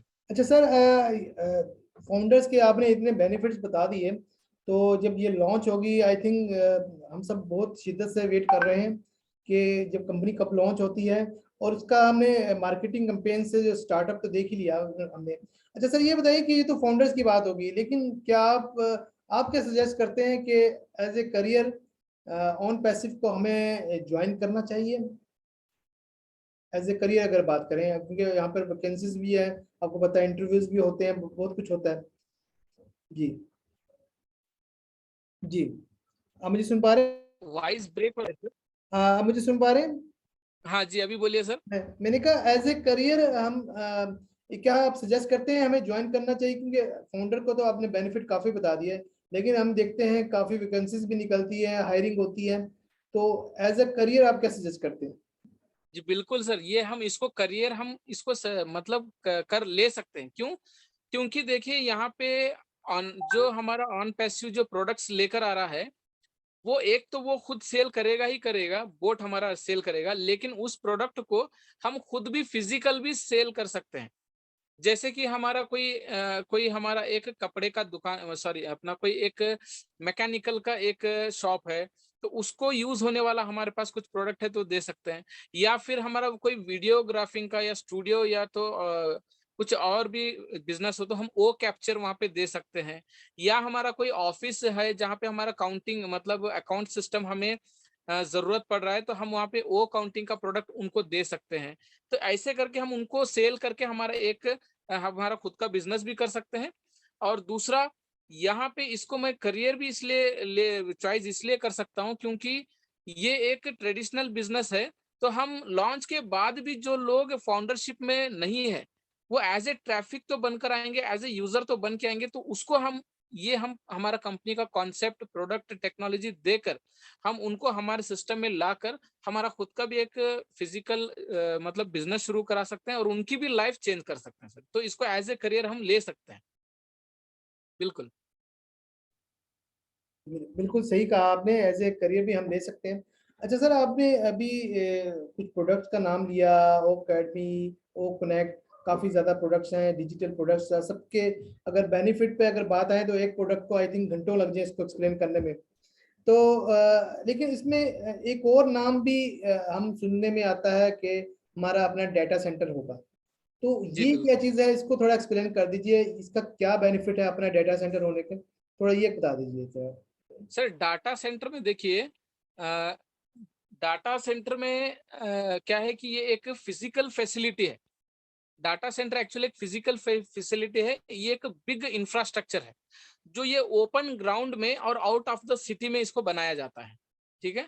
अब इसको क्यों बनाया जाता है? क्योंकि यहाँ पे कुछ कंपनियां होती हैं जो अपने क्लाइंट्स के या तो अपने सिस्टम के सॉफ्टवेयर्स को और उनके डाटा को सेव करने के लिए वो अपना एक खुद का डाटा सेंटर बनाते हैं। जैसा हम लोग आमतौर पे स्टोर रूम बोलते हैं, वैसा वो एक डाटा सेंटर है जो हम सॉफ्टवेयर में उसको मतलब टेक्निकल पार्ट में हम उसको डाटा सेंटर बोल सकते हैं।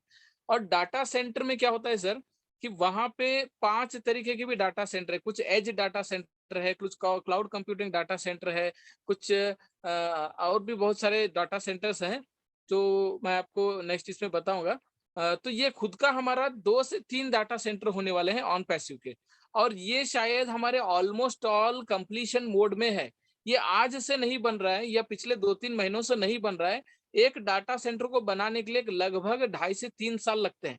तो जब ऑन पैसिव ने अपना प्रोजेक्ट स्टार्ट किया था, उसी समय में ये अपना डाटा सेंटर भी स्टार्ट किए थे, लेकिन डिस्क्लोज नहीं किए थे। लेकिन अब वो कंप्लीशन मोड में है, इसलिए ये हमारे सामने एज सर हमको इसका एक मतलब बता रहे हैं कि ये अभी हमारा डाटा सेंटर यहाँ पे हमारा आने वाला है। तो हमें कभी भी हमें नेक्स्ट हमें डाटा सेंटर की ही यहाँ पे एक बात मिल सकती है सर, यहाँ पे सुनने को कि हमारा ये डाटा सेंटर है। तो सर ये बताएं कि डेटा सेंटर अगर हम किसी का यूज करते हैं तो हमारा या हमारा अपना होता तो हमें क्या बेनिफिट होता है इसका, वो जरा एक्सप्लेन कर दीजिए। सर देखिए डाटा सेंटर क्या है कि खुद खुद का होना इसलिए जरूरी है क्योंकि हमारा जो कंपनी के जो प्रोडक्ट्स हैं काफी ज्यादा है, यानी मोर देन 50 प्रोडक्ट्स हैं। तो यानी मोर देन 50 प्रोडक्ट्स के यूज करने वाले 5 बिलियन लोग रहेंगे। अभी आप फेसबुक को ही ले लो, केवल 350 करोड़ लोग उसको यूज करते हैं। तो उसके खुद का डाटा सेंटर है। क्यों? क्योंकि उसका बड़ा ट्रैफिक है। बड़ा ट्रैफिक होने के बावजूद उसका एक बड़ा डाटा भी है उन लोगों से। तो उन उतना बड़ा डाटा को वो सेव करने के लिए वो अपना खुद का डाटा सेंटर बनाए। तो उसी तरह ऑन पैसे के अगर 50 प्रोडक्ट हैं, तो हम एक एक पर्सन अगर हम 20-20 प्रोडक्ट भी यूज करेंगे, 500 करोड़ लोग, तो सोचिए कि कितना बड़ा डाटा वहां पे जनरेट हो रहा है। यानी 500 करोड़ लोग अगर 20 प्रोडक्ट्स को भी यूज करेंगे तो हमारा कितने हजारों करोड़ लोग यहाँ का डाटा जो है सेव करने की जरूरत पड़ रही है।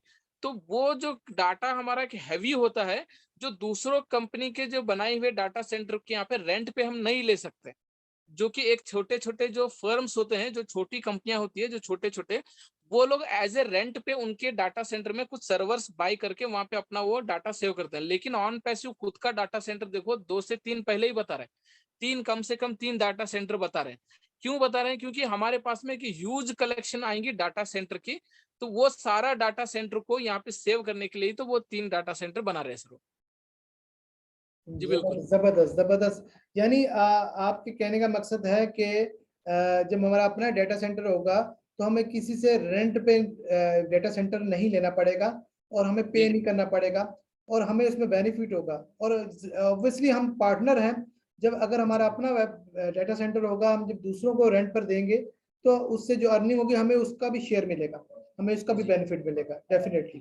अभी कंपनी ऑन पैसिव के पास में पूरे 5 जो डाटा सेंटर्स है, जो 5 टाइप के डाटा सेंटर है, जो एक को लोकेशन डाटा सेंटर होता है, एक मैनेज्ड डाटा सेंटर होता है, एक एंटरप्राइज डाटा सेंटर होता है, और एक क्लाउड डाटा सेंटर होता है, और एक एज डाटा सेंटर होता है।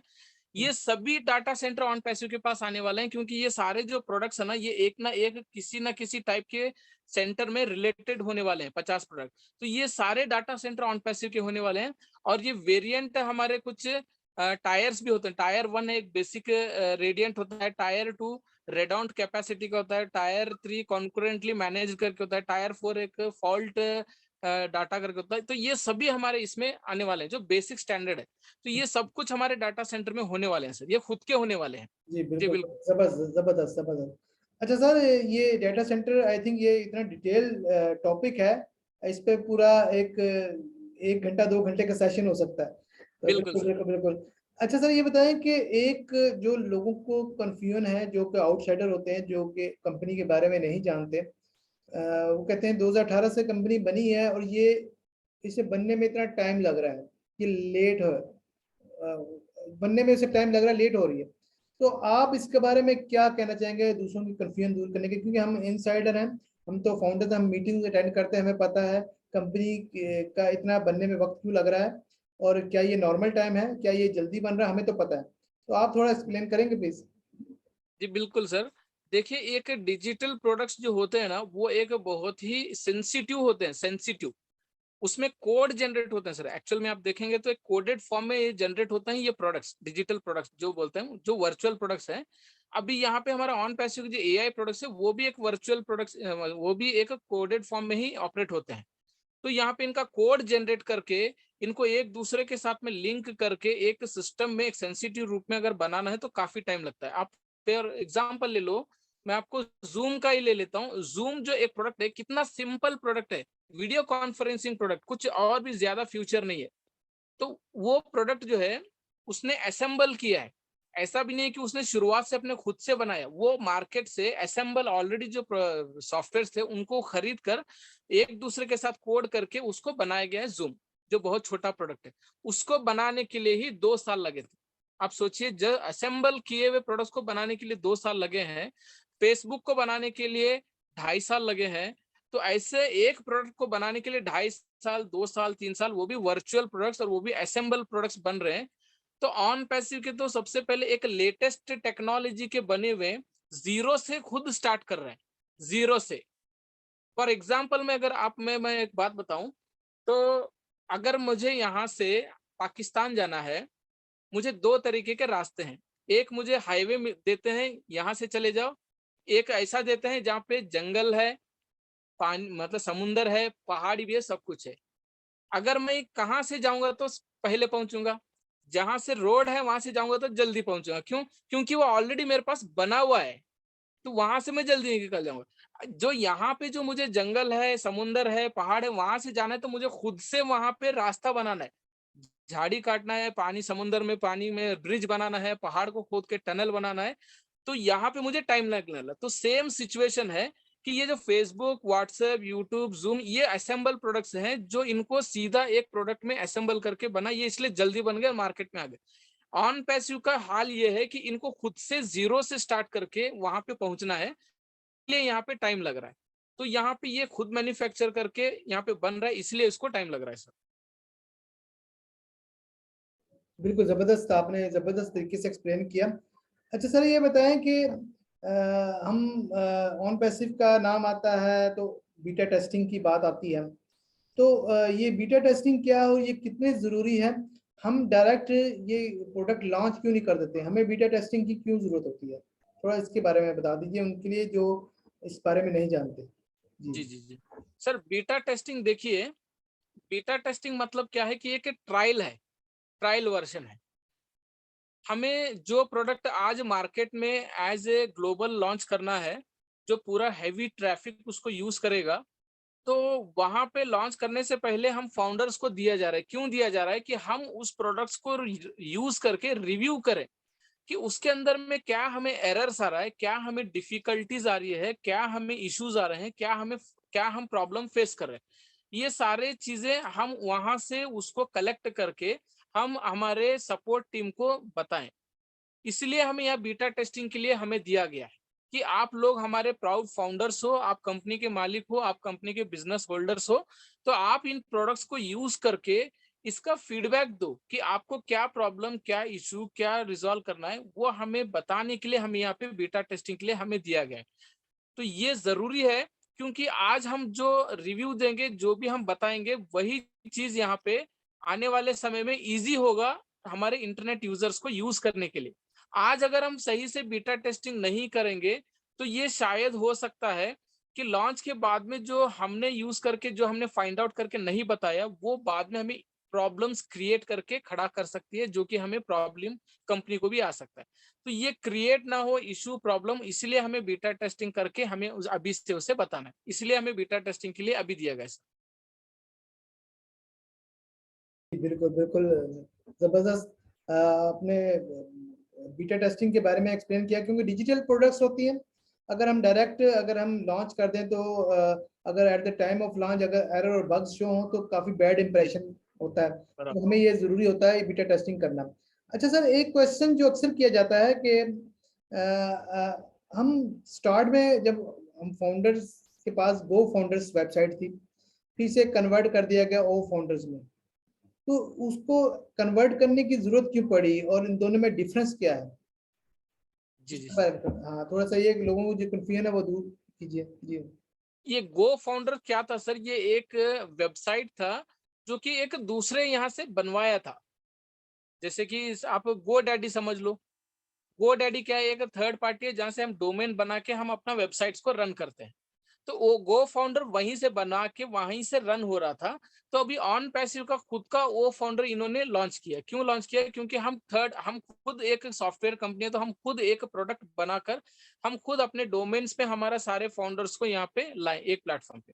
तो इसीलिए वो गो फाउंडर थर्ड पार्टी का था, तो उसको छोड़कर हमें ऑन पैसिव का वो फाउंडर हमें दिया गया है, ताकि हम इस वो फाउंडर को यहाँ पे यूज करके हम अपने घर के अंदर रहे। अब इतने दिन क्या था, हम बाजू वाले के घर में थे, हम पड़ोसी के घर में थे, गो फाउंडर यानी गो डैडी के साथ। अब हमें ऑन पैसिव ने क्या किया, खुद का घर बना के दिया, जो हम खुद के घर में एक एसी के घर में हैं। तो ये फर्क है। और दूसरा, वो फाउंडर और गो फाउंडर में फर्क ये है कि यहाँ पे हमें सारे प्रोडक्ट्स को देखने को मिल रहे हैं। और दूसरा, हम यहाँ पे बोनसेस, वेबिनार्स और अपडेट्स, ऐसे कुछ चीजें हैं, और ई बुक है, ये सारे चीजें हैं जो हम यहाँ पे देखने को मिल रहा है। और ओ फाउंडर के अंदर ही हमें जो वेबसाइट्स में जो प्रोडक्ट्स मिल रहे हैं, वो सारे प्रोडक्ट्स हमें ओ फाउंडर में ही दिखेंगे।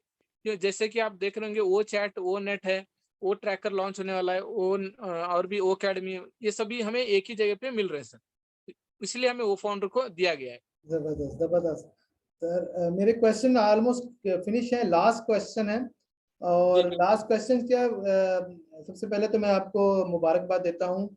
रिसेंट 30 मार्च को इवेंट हुआ था, उसमें आपको भी इनवाइट किया गया। कंग्रेचुलेशंस, थैंक आप यू। लकी फाउंडर्स में थे जिन्होंने वहाँ विजिट किया। और मैं बस पूछना चाहता हूँ कि आपका वहाँ पर हैदराबाद में जो एक्सपीरियंस रहा वो क्या, वो शेयर कीजिए। और वहाँ पे जाकर जो आपको अपडेट्स मिली उसके बारे में बताइए प्लीज। उसके बाद जी हम सर, बिल्कुल क्लोज सर। कर जी। सबसे पहले तो देखिए, मैं एज सर का शुक्रिया अदा करूंगा, क्योंकि उन्होंने मुझे इस इतने बड़े इवेंट में और इतने बड़े वर्ल्ड टॉप आईटी कंपनी के अंदर में विजिट करने के लिए 12 लाख लोगों में से मुझे चुना। सबसे पहले तो उनको बहुत बहुत शुक्रिया। और गुरस्मिंदर सर और जसवंत सर, एलसी मेंबर्स, जितने भी लोग हैं, उनको भी मेरे तरफ से शुक्रिया करता हूँ, क्योंकि उन सब लोगों के सपोर्ट से और आप लोगों के जैसे सपोर्ट से ही आज हम इस काबिल बने हैं और हमने हैदराबाद से विजिट किया। अब रही बात विजिट की, तो मैं यहाँ पे कभी मैंने सोचा ही नहीं था कि मेरा भी यहाँ पे नंबर आ सकता है, क्योंकि 12 लाख लोगों में से 10 लोग मतलब 50 लोग, मतलब रेशियो बहुत कम बढ़ता है। तो कहीं ना कहीं मुझे दिल में था कि हो सकता आएगा, तो आ गया। जैसे ही 29 तारीख को मुझे इनविटेशन आया मेल से, तो मैं तो बहुत खुश हुआ, कई सारे लोगों को भेजा मेरा इनविटेशन स्क्रीनशॉट लेके, क्योंकि एक्साइटमेंट मेरे अंदर रुक नहीं रहा था। जैसे ही इनविटेशन हुआ, उसके बाद में मुझे कंपनी से कॉल आया कि सर आपको यहाँ पे हैदराबाद ऑफिस को विजिट करने के लिए आपको इनविटेशन मिला है। अभी आप हमें यहाँ पे अपना एक रूट बताइए कि हम आपको किस तरह यहाँ पे फ्लाइट बुक करें। तो उन्होंने हमसे हमारे कन्वीनियंट के हिसाब से हमारा फ्लाइट को बुक किया। उसके बाद जब मैं यहाँ पे ट्रैवल करने लगा तो मुझे एवरी 3 अवर्स 4 अवर्स में हैदराबाद ऑफिस से कॉल आता था कि सर अभी आप कहाँ पे हो, आप सही तो हो, आप कहाँ, मतलब आपका फ्लाइट ये है, मतलब फॉलोअप ले रहे थे हैदराबाद पहुंचने तक। जैसे ही मैं हैदराबाद पहुंचा सुबह के 5:30 या 6 बजे, तो यकीन मानिए कि सुबह 3 बजे से मेरा वेट कर रहे थे वहां पे हैदराबाद का स्टाफ। मैंने उनको कभी नहीं देखा था, लेकिन वो लोग मुझे पहचान लिए। मैंने उनको पहचाना नहीं, लेकिन वो मुझे पहचान, जैसे ही मैं वहाँ पे हैदराबाद एयरपोर्ट पे एंट्री किया, तो वो लोग मेरे पास दौड़े चले आए। सबसे पहले तो हग किया, उसके बाद में मुझे एक फ्लावर का प्यारा सा बुके देके एक सेलिब्रिटी के जैसा मुझे वहाँ पे मतलब इनवाइट किए, वेलकम किए और हमारा वीडियो लिया गया, हमारा सेल्फी लिया गया। मुझे ऐसा फील हो रहा था कि मैं मतलब इम्तियाज़ हूँ या फिर कोई एक सेलिब्रिटी हूँ। यानी ऐसा थोड़ा देर के लिए मुझे फील हुआ और आस-पास के लोग भी मुझे ऐसे ही देख रहे हैं कि ये कोई सेलिब्रिटी तो नहीं है, जो सेल्फी ले रहे हैं, जो बूके दे रहे हैं। तो फिर मुझे काफ़ी अच्छा लगा। उसके बाद में फिर कौशिक पांड्या सर आए, हम दोनों मिलकर हम इनोवा कार से कैब बुक था तो वहाँ से हमें 5 स्टार होटल में शिफ्ट किया गया और होटल भी माशाल्लाह बहुत अच्छा था। सारी वहाँ पे फैसिलिटी थी। एक-एक पर्सन को 2 बीएचके का मतलब एक-एक रूम बुक था, जिसमें living, dining, kitchen, hall, bedroom, master सब कुछ था। ऐसा हमें दिया और फ्री ऑफ कॉस्ट में 5 स्टार होटल का खाना भी पीना सब फ्री था। और शाम तक 30 तारीख के शाम तक हम वहाँ पे वेट करते रहे, तो हमारे कुछ एलसी मेंबर्स आए, कुछ प्राउड फाउंडर्स आए, तो सबके साथ गप्पे-चप्पे लड़ना और सबके साथ सेल्फी लेना शुरू हुआ। उसके बाद शाम के करीब 6 बजे हम यहाँ पे ऑफिस को पहुँचने के लिए बस में ट्रैवल किए। कंपनी ने बस भी अरेंज किया था हमें होटल से हैदराबाद ऑफिस के लिए। तो जैसे ही हैदराबाद ऑफिस के सामने हम पहुँचे तो देख कर हमारा दिल इतना खुश हुआ कि पहली बार ऑफिस मैं देख रहा था, तो मुझे सही में बता रहा हूँ, मुझे बहुत खुश लगा। और ऑफिस से थोड़ी दूर पे हमारा वहाँ पे बस को रोका गया क्योंकि ट्रैफिक की वजह से। और वहाँ जहाँ उतरे हम लोग, वहाँ से लेके ऑफिस जाने तक करीबन एक 30-40 मीटर का एक रास्ता था, मतलब रास्ता। वहाँ हमारे साथ बाउंसर्स भी आए, सिक्योरिटीज़। बाउंसर्स समझते हैं? मतलब ये इतने मोटे, ये लंबे रहते हैं, इतने-इतने, उनके सामने हम बच्चे लग रहे हैं। ऐसे हमारे साथ में आ रहे हैं, हमें सब लोग देख रहे हैं कि भाई ये कौन लोग हैं, जो इनके साथ में सिक्योरिटी, बाउंसर सब चल रहे हैं। तो जैसे ही हम वहाँ पे पहुँचना था, तो हमें पंजाबी जो ढोल होता है, उस ढोल से हमें स्वागत किया गया। और जैसे ही हम ऑफिस के अंदर पहुँचे तो हमारा आरती आरती बोलते हैं, जो थाली में होता है, आरती लेकर हमारा नज़र उतारे गए और तिलक लगाया और हमें एक शॉल डाला गया। शॉल डालकर हमें एक रिस्पेक्ट एंड वार्म वेलकम किए। उसके बाद फिर ऑडिटोरियम में गए। जैसे ही देखो, जाते ही वहाँ पे किस तरह उनको ट्रेन किया गया है कि जैसे ही चले गए तो हमारे सामने पानी लेकर आए, चाय-कॉफ़ी लेकर आए, स्नैक्स के डब्बे लेकर आए। मतलब ये शुरू चलता ही था ये। स्नैक्स, चाय, कॉफ़ी, पानी रात के 1 बजे तक चलता रहा। उसके बाद वहाँ पे हम पूरा 6th फ्लोर से लेकर ग्राउंड फ्लोर तक बाय वॉक हमने पूरा ऑफिस को विजिट किया। जो हमारे वहाँ के एक जो स्टाफ थे, उन्होंने हमें पूरा वहाँ पे विजिट करके दिखाया, एक-एक फ्लोर, एक-एक केबिन दिखाया कि ये केबिन इस डिपार्टमेंट का है, यहाँ पे ये स्टाफ बैठता है, ये काम होता है, ऐसा हमें दिखाया। वाक़ई में एकदम मैं जो सोचा था उससे भी कई गुना बड़ा हमारा ऑफिस है। अंदर में वेल एजुकेटेड, वेल डिसिप्लिन और हाइली क्वालिफाइड हमारे स्टाफ हैं, जो हमें एक रियल में भी हमें एक फाउंडर, मतलब कहने को हम फाउंडर बोल रहे थे, लेकिन वहाँ पे हमने महसूस भी किया कि हम वाक़ई में एक कंपनी के मालिक हैं। वो इसलिए हमें फ़ील किया गया क्योंकि जो स्टाफ हमारे बाजू था, अगर हम खड़े रहे तो वो भी खड़े, बैठ रहे तो वो बैठ जाते थे। यानी इतनी रिस्पेक्ट दे रहे थे। अगर हमारा कुछ थोड़ा-सा भी उनका हाथ अगर हमें लग रहा था तो 10 बार सॉरी माँग रहे थे कि sir I am very, very sorry, I apologise, ऐसे। मतलब वाक़ई में हमें वो एक कंपनी के ओनर के जैसा ट्रीट किया गया। और जैसे ही वहाँ पे इवेंट शुरू हुआ, मीटिंग शुरू हुआ, तो हमारे सामने बुर्ज खलीफा खड़ा हो गया आके। अभी वहाँ पे पानी का स्प्रिंकल शुरू हो रहा है बुर्ज खलीफा के सामने। मैं सोचा कि भाई ये हमेशा की तरह एज सर कुछ वीडियो दिखा रहे होंगे। तो वाटर स्प्रिंकल हो रहा है, मैंने सोचा ये पानी चल रहा है, चलने दो। 5 मिनट तक वही चलते रहा। मैं सोचा आगे भी बढ़ेगा, कुछ पानी ही दिखाते जा रहा है। जैसे ही सडनली साला ऑन पैसिव का नाम मैंने देखा, मैं सही बता रहा हूँ, मेरे तो होश उड़ गए। मेरा ही नहीं बल्कि पूरा ऑडिटोरियम में जितने भी लोग थे, एकदम सा सन्नाटा। सारा का सारा स्टाफ, सारे के सारे फाउंडर्स, एकदम सन्नाटा हो गया। एकदम सिर्फ और सिर्फ स्क्रीन के ऊपर नजर है। क्या चल रहा है समझ में नहीं आ रहा। ऑन पैसिव का बुर्ज खलीफा पे नाम आ रहा है। जैसे ही लॉन्च्ड इन दुबई करके आया, तो लो सब लोग ताली बजाना, गले मिलना, हग करना। सही भी मैं बता रहा हूँ, इतना मैं खुश हुआ कि दुनिया के अंदर में इतनी बड़ी कंपनियां हैं जो इतने बड़े बड़े टॉप रैंकिंग के, आज तक बुर्ज खलीफा में उनका ऑफिस नहीं है। जो गूगल, फेसबुक, बहुत सारे बड़े कंपनियां हैं जो छोटे छोटे कमरों से स्टार्ट किया था। आप देख सकते हैं, अमेज़न छोटा सा डेस्क पे काम किया है। फेसबुक ने एक छोटा कमरे से शुरुआत किया है। ऑन पैसिव दुनिया की सबसे बड़ी कंपनी और दुनिया की सबसे बड़ी सारी बिल्डिंग के टॉप फ्लोर से शुरू किया। मतलब मैंने समझ लिया कि एज सर सही भी हम लोग को चांद पर पहुंचाने वाले हैं। और मैंने वहां पे सोच लिया कि एज सर जो कहते हैं वो वाकई में करके दिखाते हैं, क्योंकि उन्होंने जो कहा will see you on the top, उन्होंने टॉप पे दिखा दिया। और उन्होंने ये भी बात मुझे बार बार याद आता है कि आप जो सोच रहे हो उसका मिलियन टाइम्स बड़ा सोचो। यानी वो बुर्ज खलीफा के बाद में मुझे बार बार वही याद आता है कि ये सही में भी हमें मिलियंस ऑफ टाइम में कहीं देखने को मिल रहा है। उसके बाद में कुछ खाना पीना हुआ, डांस हुआ, हमें एक किट दिया गया, फिर हमें वहां से सेफली हमें होटल पहुंचाया गया, और होटल से फिर हमें एयरपोर्ट भी हमें फिर पहुंचाकर हमें फिर वहां पर भी एक गुड बाय, एक थैंक्स करके हमें दिया। यानी पूरा जर्नी हमें ऐसा महसूस हुआ कि हम एक मालिक हैं जो हमारे खुद के ऑफिस में गए और हमें वेलकम किया, खाना पीना किया, एक अच्छे तरीके से हमें वहाँ पे रिस्पेक्ट दिया गया। और वहाँ का स्टाफ भी बहुत अच्छा है, काम भी सही से चल रहा है, बहुत अच्छा चल रहा है। और एस सर ने वहां बैठकर इतना बढ़िया काम कर रहे हैं, इतना मतलब खूबसूरत तरीके से वहां पे हैंडल कर रहे हैं, तो वो अनबिलीवेबल है कि वो कैसे कर रहे हैं, वो कैसे मैनेज कर रहे हैं। तो ये मेरा जर्नी था सर। जी जी, बिल्कुल जबरदस्त। और ये आई थिंक ये मोमेंट ऐसा था, कल मेरे पास हरीश शर्मा ने इंटरव्यू दिया था, उनकी भी सेम वही फीलिंग थी, वो भी आपके साथ मौजूद थे, आपको पता है। जी उन्होंने भी सेम यही बात, अपनी वही फीलिंग शेयर की।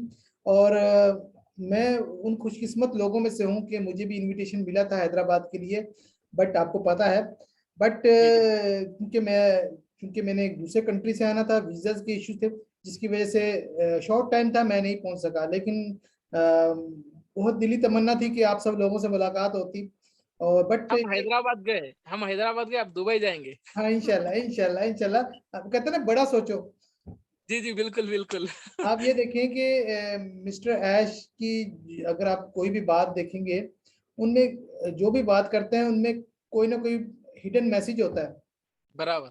जो वो जब कहते थे हम इतने टॉप पर होंगे कि आसमान से भी ऊपर होंगे, तो अब बुर्ज खलीफा में जो वहां पर 148 फ्लोर पे एक स्काई ऑब्जर्वेटरी है। स्काई ऑब्जर्वेटरी वहां पे दूरबीन टाइप की चीजें लगी होती हैं, वहां से लोग आसमान देखते हैं, यानी 148 फ्लोर पे। और जी हमारा जी। उससे भी 3 फ्लोर ऊपर अब 151 पे। तो पहली बात तो ये, और हाईएस्ट ये फ्लोर है ऑफिस का दुनिया में जो हमारा है। यानी क्योंकि वैसे उनके क्योंकि वो जो अगर बुर्ज खलीफा की बात करें, 163 फ्लोर है, और तमाम फ्लोर्स इनके ऑफिस के लिए नहीं है, उनमें रेजिडेंस भी हैं, नाइट क्लब भी हैं, रेस्टोरेंट भी हैं, काफी चीजें हैं। तो 149 फ्लोर से लेकर 154 तक ऑफिस है। उसके ऊपर मैकेनिकल है, यानी कुछ फ्लोर ऐसे हैं जहाँ पे वो सारा कुछ मैनेज किया जाता है, क्योंकि टेक्निकल सब कुछ है, ऑपरेट किया जाता है। Operation room. हाँ, यस। ऑपरेशन, हाँ जी, ऑपरेशन पॉइंट ऑफ व्यू से। तो हमारा अगर 151 पे है, तो 152, 3, 4 जो है वो खाली है, यानी हमारा सबसे ऊपर है अभी, अभी भी। और यानी इससे इससे बड़ी बात क्या हो सकती है। फिर बुर्ज खलीफा के पास 15 वर्ल्ड रिकॉर्ड है, यानी टॉलेस्ट बिल्डिंग, टॉलेस्ट स्ट्रक्चर उसका, और highest restaurant, highest night club, और सबसे ज्यादा बिल्डिंग जिसके सबसे ज्यादा फ्लोर है। और ऐसे बहुत सारे उनके पास रिकॉर्ड है। तो यानी फिर मुझे, क्योंकि मैं दुबई में कुछ ऐसा रहा हूँ, मुझे पता है कि बुर्ज खलीफा में फर्स्ट ऑफ ऑल तो कोई छोटी मोटी कंपनी का काम नहीं है वहां पर एडवर्टाइजमेंट अपनी करवाना। और 2 दिन की एडवर्टाइजमेंट के लिए 50-60 lakh Indian currency I think लग जाती है। तो वो 50 लाख। बहुत, हाँ, बहुत एक्सपेंसिव होती है, बहुत एक्सपेंसिव। तो वहां पर तो आप वैसे विजिट नहीं कर सकते, आपको दिरहम देने पड़ते हैं जब आपको एंटर होना पड़ता है, सिर्फ जस्ट एंट्री के लिए। तो वहां पे जाना तो यानी रेस्टोरेंट जाना वगैरह तो बात की बात है। तो ये ऐसी जगह पर स्टार्ट होना, यानी इससे कंपनी के लेवल का पता चलता है।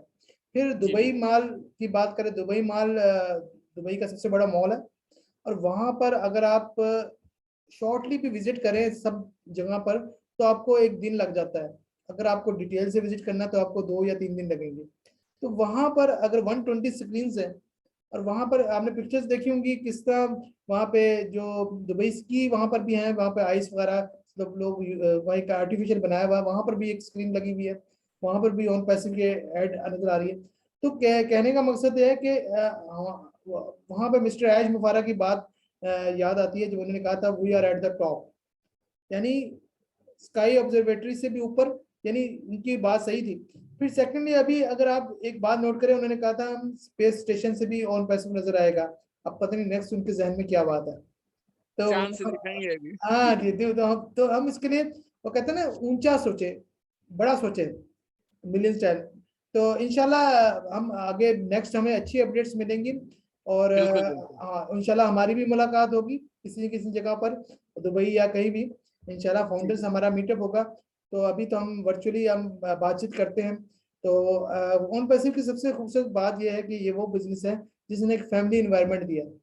यहाँ पर हम सबको जानते हैं, मैं इम्तियाज को जानता हूँ, इम्तियाज मुझे जानता है, हम चार्ल्स को जानते हैं, डिफरेंट कंट्री डिफरेंट रीजन से ताल्लुक है हम सबका, वी आर लाइक फैमिली। तो वहां पर आपस में बातचीत करते हैं। अभी भी अगर हम ऐसा होता है कि अगर हम किसी का वेबिनार देख रहे हैं, तो हम ऐसे फील करते हैं ये भी हमें जानता होगा, जो भी फाउंडर जी होगा, जी क्योंकि वो इतना उनको जानने लग गए ना, पहचानने लग गए। तो और आपने एक बात की, 12 लाख लोगों में से आपको चूज किया गया, तो भाई आपकी डेडिकेशन भी है, आपका हार्डवर्क भी है, आप नजर भी आते हैं। 12 लाख लोगों में से कितने लोग हैं जो जिनको लोग जानते हैं वेबिनार के थ्रू, या इंडिया में, यानी 50% तो इंडिया में लोग हैं, फाउंडर्स हैं, तो उनमें से कितने लोगों को जानते हैं? चंद गिनती के लोग हैं। तो आपकी मेहनत है, आपका हार्डवर्क है, तो उन्होंने चूज किया, तो बिल्कुल सही डिसीजन लिया। लेकिन जो रह गए तो उनको परेशान होने की कोई बात नहीं, क्योंकि आगे भी मौके मिलेंगे आपको। तो ये खुशकिस्मती है कि फाउंडर्स डे मनाया जाएगा जहाँ पे फाउंडर्स जाया करेंगे, ठीक है ना। तो इंशाल्लाह फिर हम इसी बात से हम यहाँ पे इंटरव्यू क्लोज करते हैं। इंशाल्लाह नेक्स्ट जी हमारी जी जी मुलाकात होगी किसी न किसी वेबिनार में या नेक्स्ट इंटरव्यू में, इंशाल्लाह। जी जी आपका जी जी आमद का बहुत बहुत शुक्रिया। अल्लाह हाफिज। अल्लाह हाफिज। शुक्रिया सर, अल्लाह शुक्रिया। हाफिज। अल्लाह।